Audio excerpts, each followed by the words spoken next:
مرحبا وأهلا وسهلا فيكم مع طبخة جديدة من طبخات توتو.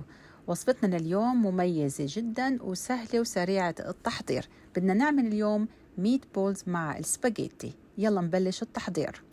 أول شي بدي أجهز الخلطة السائلة. عندي بيضتين بنخفقهم خفقة بسيطة، وبعدين منضيف عليهم نصف كوب من الحليب.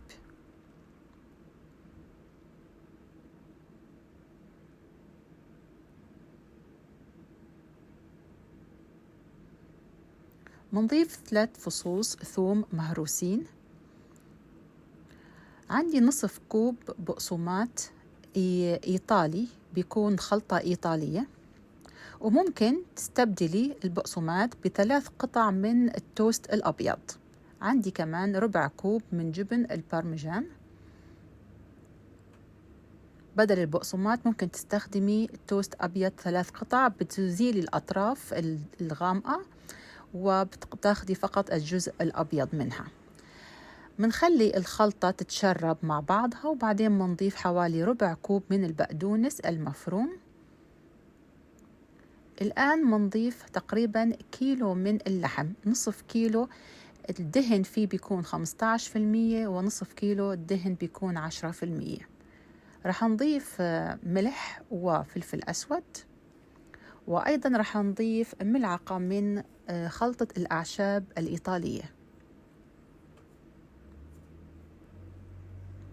الآن بدنا نخلط المكونات كلها مع بعض، لكن لاحظوا عملية الخلط هي عبارة عن تقليب بالأطراف الأصابع. ما بدنا نعجن الخليط حتى اللحم ما يشد معنا، فعبارة عن تقليب خفيف بأطراف أصابعك لحتى تندمج كل الخلطة. ناخد صينية ألمنيوم ونحط فيها ورق زبدة، حتى بدنا نخبز كرات اللحم في الفرن. فيكي تعمليهم على الغاز، لكن نحن للأسهل والأنظف بدنا نعملهم في الفرن. جهزت بجانبي مي باردة. بدنا نبلل إيدينا بالماء حتى يسهل يكون علينا تشكيل الكرات. لو عندك ملعقة الآيس كريم سكوب فيكي تستخدميها بحجم الكرة. أنا عندي ملعقة هون حجمها كبير تقريبا نفس الشيء، فباخد كحجم بقطع منها وبشكلها بشكل الكرة. الكرة بحجم تقريبا 1.5 إنش. منكمل تشكيل باقي الكرات على الآخر، ومنشغل الفرن على حرارة 420 فهرنهايت.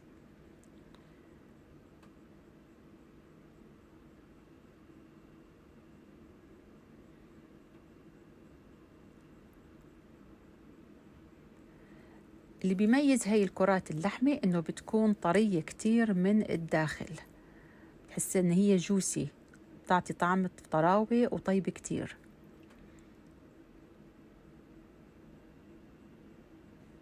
أيضا فيك بعد ما تخبزي كرات اللحم ممكن تخزنيهم بالفريزر، تستخدميهم وقت الحاجة إذا ما بدك تستخدم الكمية بالكامل.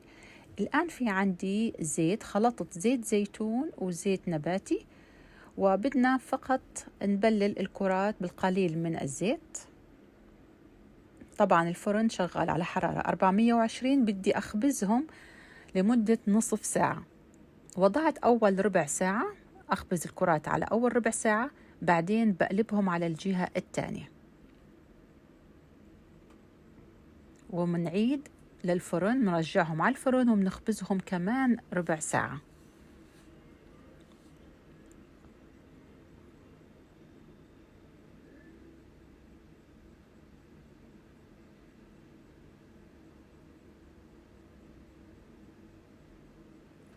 شوفوا كيف تحمروا وطابوا واستووا بشكل كامل. وراح أختبر حتى نضج السواء. درجة الحرارة في الداخل كرة اللحم لازم توصل 165 فهرنهايت.